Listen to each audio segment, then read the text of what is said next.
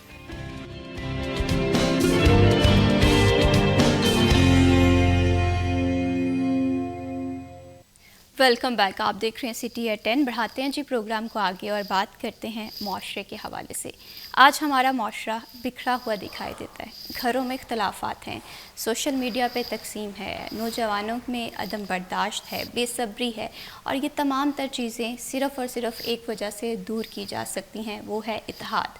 وہ ہے اختلاف رائے کو قبول کر کے ایک ایسی فضا میں سانس لینا جہاں پر امن پروان چڑھے, جہاں پر برداشت ہو. لیکن کیا وجہ ہے کہ امت مسلمہ میں اتحاد نہیں پیدا ہو رہا؟ اسلامی نظر سے امت مسلمہ کا اتحاد کتنا ضروری ہے, فرضیت کی اہمیت کیا ہے, اس پر جی ہم گفتگو کریں گے. اور اس موضوع پہ گفتگو کرنے کے لیے ہمیں پروگرام میں جوائن کیا ہے علامہ غلام اکبر ساقی صاحب نے, اسلامی اسکالر ہیں. آئیے خوش آمدید کہتے ہیں. السلام علیکم علامہ صاحب. وعلیکم السلام. کیسے علامہ صاحب آپ؟ اللہ کا فضل, آپ سنائیں خیریت سے؟ الحمدللہ میں بالکل ٹھیک ہوں, بہت شکریہ. آپ نے پروگرام میں وقت دیا اتنے امپورٹنٹ ٹاپک پہ بات کرنے کے لیے. اور انہی کے ساتھ ہمیں جوائن کیا ہے علامہ سکندر حیات سکھی صاحب نے, اسلامی اسکالر ہیں. آئیے خوش آمدید کہتے ہیں. السلام علیکم. وعلیکم السلام. کیسے علامہ صاحب آپ؟ جی اللہ کا کرم, الحمدللہ. بہت شکریہ, آپ نے پروگرام کے لیے وقت نکالا. علامہ غلام اکبر ساقی صاحب, آپ سے گفتگو کا آغاز کروں گی. اتحاد, سلوک, اتفاق, کتنے خوبصورت لفظ ہیں, اور اسلام کی نظر سے دیکھیں, اسلامی پوائنٹ آف ویو کی نظر سے دیکھیں تو آپ اس کی اہمیت کو کس طرح سے دیکھتے ہیں؟ بسم اللہ الرحمن الرحیم. الحمدللہ علیہ والصلاة علیہ قال سبحانہ وتعالی وَاعْتَصِمُوا بِحَبْلِ اللَّهِ جَمِيعًا وَلَا تَفَرَّقُوا. یہ اتنی اہم عنوان ہے جس پہ آپ نے ہمیں حکم فرمایا, حاضر ہوئے ہم. اتحاد, اللہ نے اس پہ اتنا زور دے کے کہا ہے کہ تم اللہ کی رسی کو پکڑ لو اور فرقہ واریت سے باز آ جاؤ, بالکل, آپس میں تفرقوں میں نہ بٹو. اچھا, اب اللہ بھی یہ چاہتا ہے, اور جس کو اللہ نے ہمارے پاس ہادی بنا کر, خاتم النبیین بنا کر, تمام انبیاء سے افضل و اکمل, بہتر, مکمل ضابطہ حیات دے کر جنہیں بھیجا, اس پیغمبر نے بھی سب سے زیادہ اتحاد پہ اور امت کی وحدت پہ زور دیا. آپس میں مل بیٹھنے کے, مل کے رہنے کا حکم ہے. اب اس کا گڑبڑ کیوں ہو گئی ہے, معاملہ کیوں نہیں سدھر رہا, کہ جب کہ ہمارے پاس ایک ایسا ٹائٹل ہے کہ ہم ہیں امت رسول. یہ اتنا خوبصورت, عمدہ اور مضبوط عنوان ہے, رسول اللہ کی امت ہونا, بے شک, کہ اس کے برابر میں کسی اور فرقے کی حیثیت نہیں, کسی بالکل. اور جماعت کی حیثیت نہیں. تو ہمیں اس پہ ناز اور فخر ہونا چاہیے کہ ہم رسول کی امت ہے, بے شک, اور اللہ نے ہمیں یہ انعام دیا کہ ہمیں اس رسول کی امت بنایا. ہم اگر مکالمہ کریں تو کوئی اختلافات ایسے ہیں بھی نہیں امت کے اندر. جو امتی ہے نا, اس کے اندر کوئی ایسے اصولی اختلافات نہیں ہیں. لا الہ الا اللہ سب پڑھتے ہیں, محمد رسول اللہ سب پڑھتے ہیں. یہی مسلمان کا, اسلام کا کلمہ ہے. جب لا الہ الا اللہ محمد رسول اللہ پڑھ لیا جاتا ہے تو وہ رسول کی امت میں داخل ہو جاتا ہے. بالکل اسی طرح سے. قرآن ہمارا ایک ہے, نبی ایک ہے, کعبہ جس کی طرف ہم سارے وحدت کا مظاہرہ کرتے ہیں, نماز باجماعت جس کی مسجد میں ہو رہی ہو, چاہے وہ شیعہ کی ہو, سنی کی ہو, کسی کی ہو, جب ان کے آپ نماز کا رخ دیکھیں گے تو سب کعبے کی طرف کریں. گویا کہ نشان وحدت موجود ہے. کعبہ ہمارے لیے نشان وحدت, سمت موجود ہے, منزل ہماری موجود ہے. ٹھیک ہے, پھر معاملہ کیا ہے؟ معاملہ یہ ہے کہ ایک تو دین کے لبادے میں ایسے افراد مسلط ہو گئے ہوئے ہیں معاشرے میں جن کے پاس دینی معلومات اور علم نہیں، مگر وہ ٹھیکیدار بنے ہوئے ہیں ممبر و محراب کے. تو جب تک ممبر و محراب صاحبان علم کے سپرد نہیں ہوتا اتنی دیر تک یہ معاملہ حل نہیں ہو سکتا. اب ایک تجویز جو ہماری وزیر اعلیٰ بی بی مریم نواز نے، میں اس کی اس بات کو بہت سراہتا ہوں، اور میں نے یہ میرے بہت دوست ہیں، بھائیوں کی طرح ہم، علامہ سکندر ذکی صاحب، ان کو بھی شاید یاد ہو، میں نے بہت پہلے ایک کانفرنس میں یہ تجویز دی تھی کہ یہ جو دینی ادارے ہیں نا، چاہے وہ مسجد ہو، بارگاہ ہو، امام بارگاہ ہو یا مدارس ہو، ان کو گورنمنٹ اگر خود ان کے اخراجات دے نا، معاملہ ہوتا ہے مال کا، تو اگر گورنمنٹ سنبھال لے تو مولانا کو پتہ ہو کہ مجھے کسی کے آگے ہاتھ نہیں پھیلانا، میرے جو اخراجات ہیں وہ میری ریاست کے ذمہ ہے. اچھا، تو پھر وہ مولانا وہ کام نہیں کرے گا جس سے بندے راضی ہو، پھر وہ کرے گا جس پہ اللہ راضی ہو. جی، تو اپنی ذمہ داری صحیح ادا کرے گا. یہ بھی ایک مطلب اچھا عمل ہے اگر ہو جائے. اسی طرح سے ہمیں تو اپنی آخرت کی فکر کرنی چاہیے نا، یہ دنیا تو صرف عارضی ہے، زندگی کا پتہ ہی نہیں. تو صاحبان علم آگے آئیں اور مکالمہ ضروری ہے. ہم آپس میں بیٹھتے ہیں، ہمارے علامہ اہل حدیث کے بہت بڑا نام ہے، جب ہم آپس میں بیٹھتے ہیں تو ہر اختلافی مسئلے پہ ہماری علامہ جی بات ہوتی ہے، مگر کبھی اس میں تیزی یا سختی یا نفرت کا پہلو نہیں نمودار ہوتا، پیار محبت سے ہر بات کرتے ہیں اور ہوتی رہتی ہے. تو جب جہلا میں کوئی چیز چلی جائے، جہلوں میں جس کے وہ منطقی نہیں سمجھتے، تو وہ پھر اسی کو لے کے پتہ نہیں کیا کیا آگ لگا دیتے ہیں، فتنہ برپا کر دیتے ہیں، اور وہ بیچارے ادارے بھی بے بس ہو جاتے ہیں کہ اب ہم اس کا کیا کریں. بالکل اسی طرح سے زندگی کی خوبصورتی اسی بات میں ہے کہ ہم اسلام کے اصولوں کو تو آج کے یہ میری اس تجویز کا حاصل یہ ہے کہ صاحبان علم اگر آگے آئیں گے جو صحیح ہے تو امن بھی ہو سکتا ہے، اتحاد بھی. بالکل اسی طرح سے خوشگوار زندگی جینے کے لیے اسلام نے کچھ اصول مقرر کیے ہوئے ہیں، ان اصولوں کو جینا، ان اصولوں پہ امپلیمنٹ کرنا بہت ضروری ہے. یہاں پر علامہ سکندر حیات ذکی صاحب، آپ سے میں یہ جاننا چاہتی ہوں، امت مسلمہ کے اتحاد کے حوالے سے قرآن و حدیث میں کیا فرمایا گیا ہے؟ بسم اللہ الرحمن الرحیم. لقد کان لکم فی رسول اللہ اسوۃ حسنہ. میں اپنی گفتگو کے آغاز سے قبل فیصل آباد میں آج ہونے والے افسوسناک ثانیہ پہ اظہار تعزیت کروں گا، جس میں کئی ایک قیمتی جانوں کا ضیاع ہوا ہے اور بہت سارے لوگ زخمی ہوئے ہیں. دعا گو ہوں اللہ جاں بحق لوگوں کی مغفرت فرمائے اور زخمیوں کو صحت کاملہ عاجلہ عطا فرمائے. اسلام ایک عالمگیر مذہب ہے. اسلام ہمیں شائستگی کا درس دیتا ہے، اسلام ہمیں اخوت کا درس دیتا ہے، اسلام محبت بھائی چارے کا درس دیتا ہے، اسلام صبر و تحمل کا درس دیتا ہے، اسلام برداشت کا درس دیتا ہے، اور اسلام وہ عظیم مذہب ہے جو وحدت کا درس دیتا ہے. وحدت امت یہ وقت کی بھی ضرورت ہے اور امت کی بھی ضرورت ہے. ہم سب کے لیے آئیڈیل ہیں حضرت رسول کریم خاتم النبیین صلی اللہ علیہ وآلہ وسلم کی ذات پاک. آپ کی ذات پاک اور آپ کی تعلیمات طیبہ انسانیت کے لیے روشنی کا مینار ہے. حضرت رسول کریم نے ہمیشہ جوڑنے کا درس دیا ہے، ہمیشہ لوگوں کو آپس میں ملانے کا درس دیا ہے. میرے کریم آقا نے کبھی بھی اپنی ذات کے لیے کسی سے انتقام نہیں لیا، آپ نے انسانوں کو جوڑا ہے. آپ کا فرمان گرامی ہے کہ مسلمان وہ جس کے ہاتھ اور زبان سے دوسرا مسلمان محفوظ ہو. اس پہ ہمیں غور کرنا چاہیے.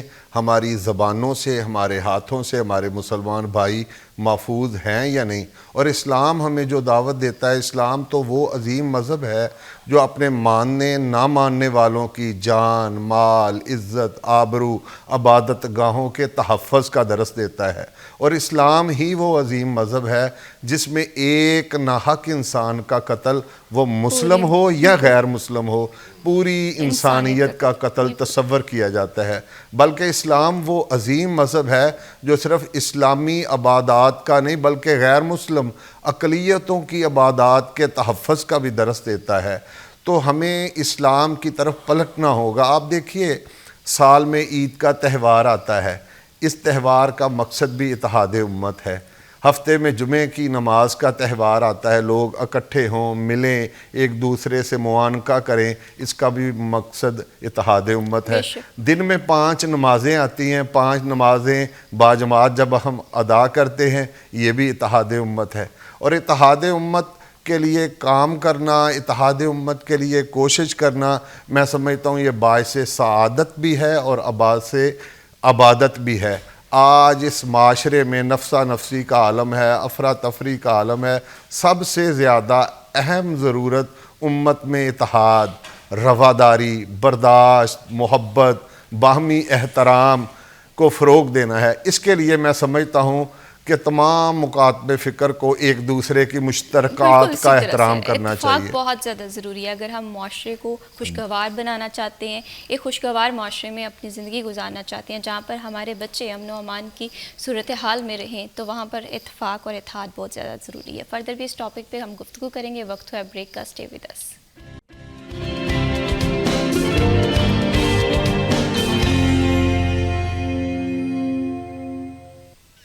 ویلکم بیک، آپ دیکھ رہے ہیں سٹی ایٹ 10 اور پروگرام میں جی ہم بات کر رہے ہیں اسلامی معاشرے کے حسن کے حوالے سے، جہاں پر اتحاد بہت زیادہ ضروری ہے۔ ہم کہتے ہیں کہ معاشرہ جو ہے وہ ایک گلدستے کی مانند ہوتا ہے، جس میں برداشت، جس میں امن، جس میں پیار محبت کے پھول بڑی خوبصورتی سے جڑے ہوتے ہیں، لیکن یہ گلدستہ تب تباہ و برباد ہوتا ہے جب اس میں شر آ جاتا ہے، جب اس میں انتشار آ جاتا ہے، جب اس میں عدم برداشت آ جاتی ہے۔ آج کس طرح سے ہم ان تمام چیزوں سے اوورکم حاصل کر سکتے ہیں، کس طرح سے ہم ایک مثالی معاشرہ تشکیل دے سکتے ہیں اتحاد کی مدد سے، اس پر جی ہم بات کر رہے تھے۔ یہاں پر علامہ اسکندر حیات سکی صاحب، آپ سے میں یہ جاننا چاہتی ہوں، اگر ہم آج کے دور کے حوالے سے بات کریں، ہم دیکھتے ہیں کہ ہمیں اتحاد نہیں ہے، ہمیں اتفاق نہیں ہے، کیونکہ آپ اس چیز کو بڑے خوبصورتی سے بھی دیکھتے ہیں، بڑے قریب سے بھی دیکھتے ہیں، تو آپ کیا دیکھتے ہیں، کیا وجوہات ہیں کیوں ہمیں اتحاد نہیں ہو پا رہے؟ آج اصل میں ضرورت تو ہے کہ امت میں فکری وحدت ہو۔ اگر ہم مذہبی اعتبار سے دیکھیں تو ہم اپنے فروعی اختلافات کو اپنی بنیاد پہ ترجیح دیتے ہیں۔ یہ فروعی اختلافات جو ہوتے ہیں یہ دین کی اصل نہیں ہے، لیکن آج کے اس دور میں سوشل میڈیا نے اتنی بے راہ روی پہ ہماری نوجوان نسل کو ڈال دیا ہے کہ وہ فروعی اختلافات کی بنیاد پہ ایک دوسرے پہ گستاخی کے، کفر کے، مارنے تک کے فتوے لگانے پہ تلے بیٹھے ہیں۔ ضرورت اس امر کی ہے کہ ہم اپنی آنے والی نئی نسل میں اور جو اس وقت ہماری نوجوان نسل ہے ان میں اسوہ حسنہ کو اجاگر کریں، ان میں آپ صلی اللہ علیہ وآلہ وسلم کے اخلاق حمیدہ کے اوصاف اجاگر کریں۔ آج ضرورت اس امر کی ہے کہ ہم علماء کرام جو ہیں منبر و محراب سے اپنی ذمہ داری کو اون کریں، اور ذمہ داری کو لینے کا مطلب یہ ہے کہ وہ نوجوان نسل کو اویئرنس دیں کہ اپنے اندر سے عدم برداشت کو ختم کیا جائے۔ جو علمی مسائل ہیں، علمی مسائل ہر دور میں رہے ہیں، وہ اہل علم کی مجالس میں حل ہوں، نہ کہ پبلک میں حل ہوں۔ جیسے کہ ریاست کے پاس اسلامی نظریاتی کونسل پاکستان کا ایک خوبصورت ادارہ ہے، جو ہمارے علمی مسائل ہیں اس ادارے میں حل ہوں، نہ کہ جو علم سے ناواقف ہے، جو دین سے ناواقف ہے، جو قرآن و حدیث کی تعلیمات سے ناواقف ہے، وہ گلی محلوں میں یا سوشل میڈیا پہ علمی مسائل کو اجاگر کر کے لوگوں میں نفرتیں، قدورتیں، عداوتیں پیدا کریں۔ اور یہ ضرورت اس امر کی ہے۔ دیکھیں نا، کوئی بھی مہذب معاشرہ ہے اس کے لیے امن اس کا حسن ہوتا ہے۔ مہذب اور امن کے لیے کام کرنا باعث عبادت ہے۔ امن کے لیے کام کرنا یہ انبیاء کا وصف ہے۔ تمام انبیاء نے سب سے پہلے اپنے علاقے میں، اپنے حلقہ احباب میں، اپنے دور میں امن کو ترجیح دی ہے۔ حضرت رسول کریم علیہ السلام نے بھی سب سے پہلے امن کی فضا کو ترجیح دی ہے۔ امن کی فضا کے لیے ہمیں اپنے فروعی اختلافات کو پس پشت ڈال کے جو قوم کی اجتماعیت ہے اسے اجاگر کرنا چاہیے، تاکہ امت اپنا کھویا ہوا مقام حاصل کر سکے. بالکل یہ اسلامی معاشرے کی خوبصورتی ہے. اگر ہم اسے دیکھیں نا تھوڑا سا ڈیوائڈ کریں, سب سے پہلے ہم گھریلو سطح پہ آتے ہیں. ہم دیکھیں گے کہ وہاں پر بھی ہمیں ڈفرینسز نظر آتے ہیں. پھر ہم گھر سے باہر نکلتے ہیں, ہمارے نیبرز ہمارے آس پاس موجود ہوتے ہیں, ہم دیکھتے ہیں کہ وہاں پر بھی ہمارے اختلافات ہوتے ہیں. تو اختلاف رائے رکھنا یہ ایک الگ بات ہے, لیکن اسے کس طرح سے ریزالو کیا جائے اس پہ کام ہونا بہت زیادہ ضروری ہے. فردر بھی ہم اتحاد امت مسلمہ پہ بات کریں گے. وقت ہوا جی بریک کا. اسٹے ود اس.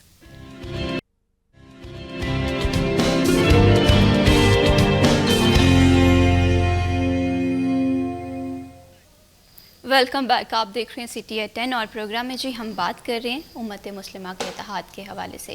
اتفاق کی بہت زیادہ ضرورت ہے, ہمیں عدم برداشت کو ختم کرنا ہے. اگر ہم ایک خوبصورت معاشرہ تشکیل دینا چاہتے ہیں جہاں پر تمام رائٹس ہمارے پورے ہوں, تو ایسے میں ہم سب لوگوں کو انڈیویجولی اپنا رول پلے کرنے کی ضرورت ہے. یہاں پر علامہ غلام اکبر سکی صاحب, آپ سے میں یہاں پر یہ جاننا چاہتی ہوں, اگر ہم اتحاد کے حوالے سے بات کریں تو آپ کے نظر میں مثالی اتحاد امت مسلمہ کا کس طرح سے ہونا چاہیے؟ جی بسم اللہ الرحمن الرحیم. امت کا اتحاد کس طرح سے ہونا چاہیے یا کس طرح سے ہو سکتا ہے؟ ہونا تو مثالی چاہیے کہ دنیا کہے کہ یہ اس رسول کی امت واقعی نہیں ہے جو رحمت للعالمین ہے, جس پہ سنگ زنی کی گئی تو انہوں نے دعا کی, بے شک دشمن کے لیے بھی دعا کی, ہر ایک کی ہدایت کے لیے دعا کی ہے, کسی کی موت کے لیے حضور نے دعا نہیں کی, ہر کسی کی بقا کی کوشش کی کہ یہ بچ جائے, باقی رہ جائے, ختم کرنے کے لیے نہیں کہا. باقی انبیاء نے تو بد دعا کی نا, عذاب بھی مانگا, مگر حضور نے نہیں کسی کے لیے بھی مانگا. ٹھیک ہے نا, چاہے یہ بچ جائے. تو پھر سنت تو یہ ہے کہ ہم بھی ہر کسی کی بقا چاہیں. جیسے اپنی ذات کے لیے ہم سوچتے ہیں کہ ہم باقی رہیں, ہمارا یہ امن ہو سکون ہو, ہمارے گھر میں امن و سکون ہو, دوسرے کے گھر کا بھی امن و سکون ہم پھر تباہ نہ کریں جیسے اپنے گھر میں. اور افسوس تو یہ ہے کہ آج کل جیسا کہ آپ فرما بھی رہی تھی کہ پہلے تو اپنے گھر میں ہو, بالکل اسی طرح آج ہر گھر میں جنگ ہے. کوئی سیاسی مخاصمت چل رہی ہے تو کہیں مذہبی معاملات ہیں.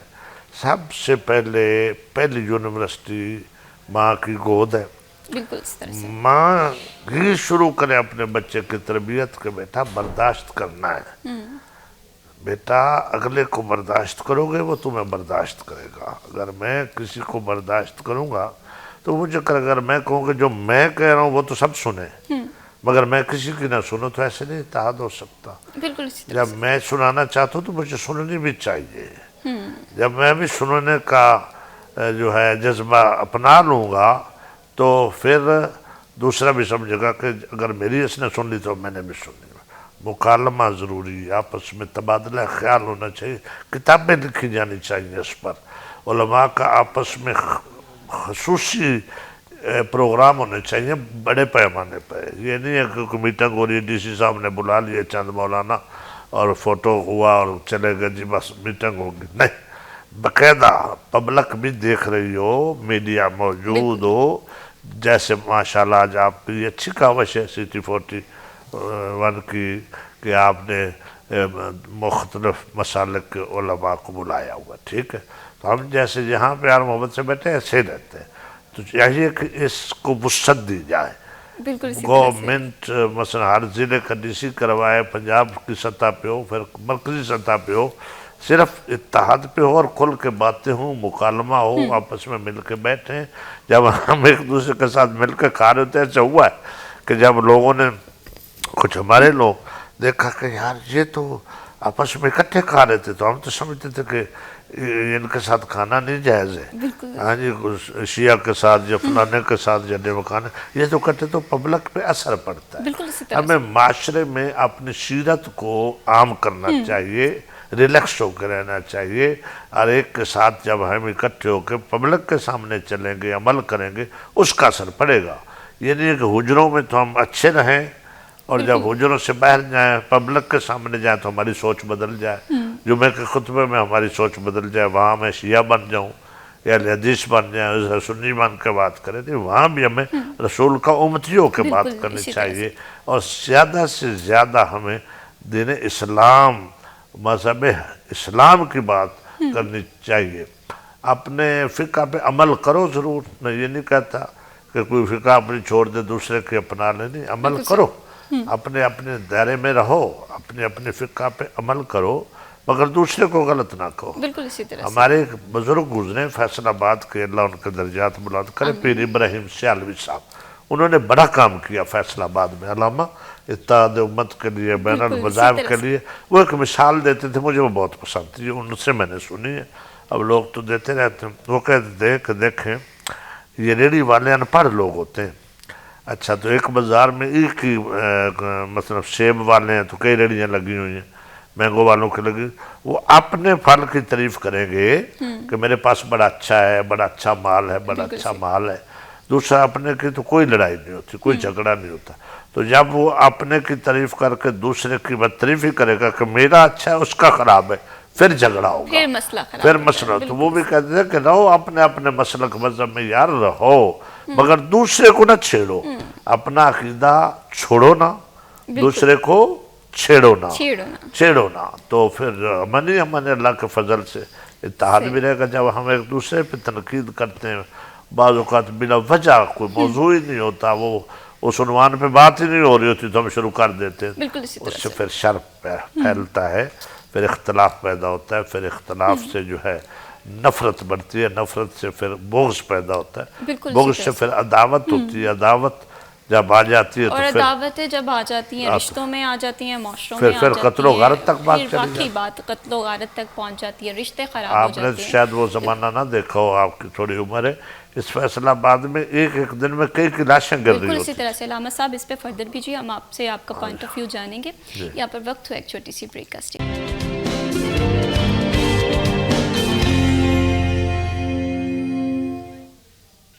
ویلکم بیک، آپ دیکھ رہے ہیں سٹی ایٹ 10 اور پروگرام میں جی ہم بات کر رہے ہیں انسان کی فلاح و بہبود کے لیے۔ انسان تب کامیاب ہوتا ہے جب وہ اپنے اسلام کے اصولوں کو فالو کرتا ہے، جب دین کی تعلیمات کو فالو کرتا ہے، جب تفرقے میں نہیں پڑتا ہے، جب ڈفرینس آف اوپینین کو بڑی خوش سلوبی سے اور بڑے اچھے طریقے سے ریزالو کرتا ہے، پھر ہم دیکھتے ہیں کہ ایک مثالی معاشرہ تشکیل ہو رہا ہوتا ہے۔ لیکن اگر ہم آج کی سچویشن کے حوالے سے بات کریں، جیسے میں اکثر کہتی ہوتی ہوں کہ سوشل میڈیا کے دور نے ہمیں تقسیم کر دیا ہے، اختلافات بہت زیادہ بڑھ گئے ہیں، عدم برداشت کو کس طرح سے ٹیکل کرنا ہے، یہ تمام تر پیرامیٹرز ہیں جو کہ حقیقی کامیابی ہیں۔ اگر ہم نے ان تمام اصولوں کو اپنی زندگی میں اپنا لیا، ہم دیکھیں گے کہ ہماری زندگی میں سکون بھی ہے، ہماری زندگی میں ایک اسٹے بھی ہے اور ہم کام بھی ہیں۔ یہاں پر علامہ اسکندری حیات سکی صاحب، میں آپ سے یہ جاننا چاہتی ہوں، اگر آج کے دور کا سب سے بڑا مسئلہ مجھے لگ رہا ہے کہ عدم برداشت جو ہے، یہ ہمیں اتحاد نہیں ہونے دے رہی، یہ ہمیں اتفاق نہیں ہونے دے رہی، تو اسے ہم کس طرح سے ختم کر سکتے ہیں؟ برداشت اپنے اندر لے کر آئیں، صبر کا جو ایلیمنٹ ہے یہ ہمیں مس ہوتا جا رہا ہے، بے صبری بہت زیادہ آتی ہے، تو کیسے ہم اسلام کے اصولوں کو فالو کر سکتے ہیں، عدم برداشت کو ختم جی میں آپ کی بات کی تائید کرتا ہوں کہ آج واقعتاً معاشرے سے نفرتوں، کدورتوں، عداوتوں، بغض، حسد، عدم برداشت کے خاتمے کے لیے ہمیں کردار ادا کرنا ہے۔ اس کے لیے علماء کرام کو منبر و محراب سے نوجوان نسل کے لیے بہترین کردار ادا کرنا چاہیے، اور اس میں بگاڑ کا ایک سبب سوشل میڈیا کا مس یوز ہے، غلط استعمال ہے، غلط خبروں کی اشاعت ہے، جس وجہ سے ہم بہت سارا نقصان کر لیتے ہیں، پھر ہمیں یاد آتا ہے کہ ہمیں پہلے اس خبر کی تصدیق کر لینی چاہیے۔ ہمیں اپنے نوجوان کو اسوہ رسول صلی اللہ علیہ وآلہ وسلم کی طرف لے کے آنا ہے۔ ہمیں اپنے نوجوان کو حسنین، کریمین، سیدین کے سیرت کی طرف لے کے آنا ہے، اور جب وہ حسنین کریمین کی سیرت پاک کی طرف آئیں گے تو ان میں صبر بھی آئے گا، تحمل بھی آئے گا، اور ہمیں اپنے نوجوان کو اپنی ریاست کے ساتھ محبت کرنے کا درس دینا ہے۔ پاکستان وہ عظیم ریاست ہے جو ریاست مدینہ طیبہ کے بعد اسی مقصد کے لیے مارج وجود میں آئی۔ آج ہمیں اپنی ریاست کے لیے نوجوان کو تیار کرنا ہے۔ ریاست سے محبت کرنا ایمان کا حصہ ہے، اور ریاست کے ساتھ ساتھ ریاست کے جو ادارے ہیں جن میں ہماری افواج ہے، ہمارے سیکورٹی ادارے ہیں جو ہمارا کل محفوظ کرنے کے لیے اپنا آج قربان کر رہے ہیں، ان کے ساتھ ہمیں اپنے نوجوان کو محبت کا درس دینا ہے، کیونکہ ہمارا نوجوان آج پاکستان کا نوجوان مس یوز ہو رہا ہے، میڈیا کی وجہ سے مس یوز ہو رہا ہے، غلط خبروں کی وجہ سے مس یوز ہو رہا ہے۔ اس میں جہاں سیاسی قیادتیں وہاں مذہبی قیادت کو بھی اپنا آگے بڑھ کے رول ادا کرنا چاہیے تاکہ نوجوان کو بے راہ روی سے بچایا جا سکے، تاکہ نوجوان کو اسوہ حسینی پہ چلایا جا سکے، تاکہ نوجوان کو خلفائے راشدین کے منہج پہ لگایا جائے۔ بالکل اسی طرح سے، اور آج کے دور میں ہمیں یہ سوچنے کی ضرورت ہے کہ ہم کہاں پر ہیں۔ ہم نے دیکھا ہوگا کہ ہم کہیں پر اگر ایک گروپ کی شکل میں بیٹھ جاتے ہیں، وہاں پر ہم زیادہ سے زیادہ مذاق کا سہارا لے کر دل کی باتیں کر رہے ہوتے ہیں، نفرت پھیلا رہے ہوتے ہیں، جو کہ ہماری سوسائٹی میں ایک اتفاق کا ذریعہ جو ہے اسے ختم کر رہا ہے، اتحاد کو ختم کر رہا ہے، جس پہ ہمیں سوچنے کی بہت زیادہ ضرورت ہے، جس پہ ہمیں کام کرنے کی بہت زیادہ ضرورت ہے۔ علامہ اسکندر حیات سکی صاحب، آپ سے میں یہ جاننا چاہتی ہوں کس طرح سے خواتین، کس طرح سے ہمارے جو ینگسٹرز ہیں وہ اتحاد کے لیے اپنا رول پلے کر سکتے ہیں؟ مجھے مخاطب سکندر حیات سکی تو جی غلام اکبر سکی صاحب آپ سے۔ ٹھیک جی، ہمارا رول سب سے پہلے تحمل کے ساتھ ہمیں یہ سوچ سمجھ کر قدم اٹھانا چاہیے کہ میں جو کام کر رہا ہوں، خصوصاً ہم لوگ جو ممبر و ملاپ پہ آنے والے، اس سے میری امت کو، میرے ملک کو نقصان ہے یا فائدہ ہے؟ بالکل صحیح۔ اچھا، فائدہ ہے تو کتنا فائدہ ہے، اور نقصان ہے تو کتنا نقصان ہے؟ تو ہمیں وہ پہلو بالکل نظر انداز کرتے جانا چاہیے جن سے شر پیدا ہوتی ہو، نقصان پیدا ہوتا ہو، پبلک میں بے چینی آتی ہو، ایسی خبر بھی ہو تو اس کو دبا دینا چاہیے، اور جس سے اچھی مثال پیدا ہوتی ہو، جیسے کہ میں مثالیں دیتا بھی جو اچھی اچھی ہوتی ہیں۔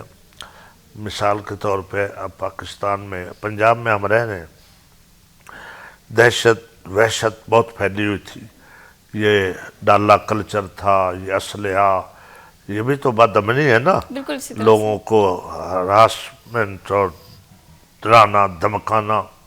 تو یہ بی بی نے وہ ادارہ بنایا، تو میں نے بڑے بڑے ایسے ایسے کان ٹوٹے دیکھے ہیں جنہوں نے اسلحہ چھوڑ کر خود کو جناب حلف اٹھا کے کہا کہ نہیں جی اب ہمارا کوئی اس قسم کا تعلق نہیں، یہ جیسے کلچر ختم ہے، اس کو اور زیادہ بڑھانا چاہیے۔ ہمیں بھی بتانا چاہیے، علماء کو بھی جو اچھی چیزیں ہوں نا ان کو ہمیں اجاگر کرنا چاہیے۔ اس طرح جس طرح یہ دہشت گردوں کے لیے نا مخصوص ایک بنے، اس طرح شر پسند جو ملا ہیں، جو شرارت کرتے ہیں، جن کے مطلب یہ ہے کہ خطابات میں دوسرے کو ٹارچ کرنا، دوسرے پہ تنقید کرنا، اکسانا ہے، ان کے لیے بھی کچھ اسپیشل فورس بنا دینی چاہیے کہ جو ان کو سمجھائے۔ سب سے پہلے تو ان کو سمجھائے کہ بھائی یہ چھوڑ دو، جیسے انہوں نے مہلت دی ہے نا کہ اسلحہ جمع کرا دو، تو اگر نہیں کراؤ گے تو پھر ایکشن ہوگا۔ اسی طرح ایسے علماء کو بھی وارننگ دی جائے کہ بھائی یہ جو شر پسندی کر رہے ہو اس کو روک دو تو ٹھیک ہے، بالکل اسی طرح سے ہر کوئی اگر اپنا اپنا رول بڑی خوشلوبی سے، بڑی خوبصورتی سے ادا کرے گا تو ہم دیکھیں گے کہ معاشرے میں بگاڑ جو ہے وہ ختم ہوتا ہوا دکھائی دے رہا ہے۔ علامہ غلام اکبر سکی صاحب، آپ بہت شکریہ، آپ نے پروگرام کے لیے وقت دیا۔ علامہ اسکندر حیات سکی صاحب، آپ کا بھی بہت شکریہ، بڑے خوبصورت موضوع پہ آپ نے بڑی خوبصورت گفتگو کی جس کی ہمارے معاشرے کو بہت زیادہ ضرورت تھی، امن کی، اتفاق کی، صبر کی، برداشت کی۔ یہ وہ ایلیمنٹ ہیں جو ہمارے گھر کو بھی خوبصورت بناتے ہیں، ہمارے معاشرے کو بھی خوبصورت بناتے ہیں۔ تو ہمیں ضرورت اس بات کی ہے کہ اپنے دلوں کی نفرت کو ختم کر کے ایک خوبصورت اور ایک پازیٹیو معاشرے کی تشکیل میں اپنا رول پلے کرنا ہے۔ اسی کے ساتھ میں بھی شبیب کو دیجیے اجازت، اللہ حافظ۔